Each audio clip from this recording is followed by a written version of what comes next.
क्या आपकी जेब भी पिछले 12 दिनों में हल्की हो गई है? क्योंकि पेट्रोल डीजल के बाद अब सीएनजी ने भी आम आदमी की कमर तोड़नी शुरू कर दी है।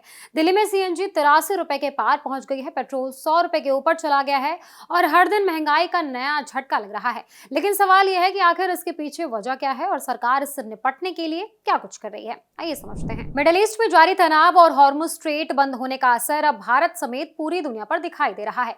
हॉर्मुज स्ट्रेट वही समुद्री रास्ता है जहां से दुनिया के करीबन 20% तेल और गैस की सप्लाई होती है।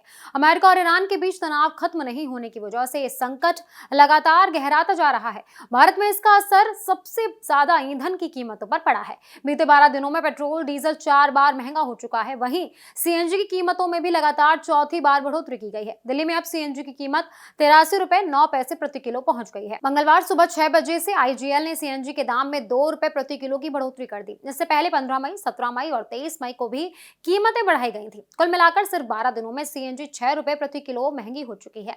अगर पेट्रोल डीजल की कीमतों की बात करें तो 15 मई को तेल कंपनियों ने 3 रुपए प्रति लीटर की बढ़ोतरी की थी। इसके बाद 19 मई, 23 मई और फिर 25 मई को दाम बढ़ाए गए।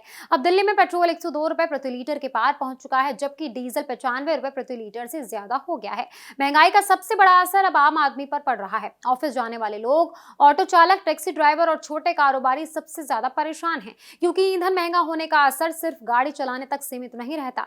इससे सब्जी, दूध, राशन और रोजमर्रा के सामान तक महंगे हो जाते हैं। हालांकि केंद्र सरकार लगातार हालात पर नजर बनाए हुए है। प्रधानमंत्री नरेंद्र मोदी पहले ही कह चुके हैं कि दुनिया में बने मुश्किल हालात लंबे समय तक रह सकते हैं और भारत को एकजुट होकर तैयार रहना होगा। सरकार का फोकस अब ऊर्जा सुरक्षा बढ़ाने और सप्लाई चेन मजबूत करने पर है। एक्सपर्ट्स मानते हैं कि भारत ने कोविड के समय जिस तरह हालात संभाले थे, उसी तरह इस संकट से निपटने की भी तैयारियां की जा रही हैं। वहीं विपक्ष लगातार सरकार पर सवाल उठा रहा है, लेकिन जानकार कहते हैं कि ये सिर्फ भारत की ही नहीं बल्कि पूरी दुनिया की समस्या है। यूरोप से लेकर एशिया तक तेल और गैस की कीमतों में भारी उछाल देखा जा रहा है।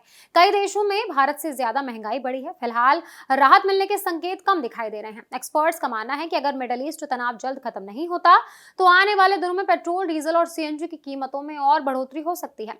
फिलहाल आम आदमी की जेब पर महंगाई का दबाव लगातार बढ़ रहा है और सबकी नजरें इस बात पर हैं कि मिडिल ईस्ट का तनाव कब खत्म होगा और लोगों को ईंधन की बढ़ती कीमतों से राहत कब मिलेगी।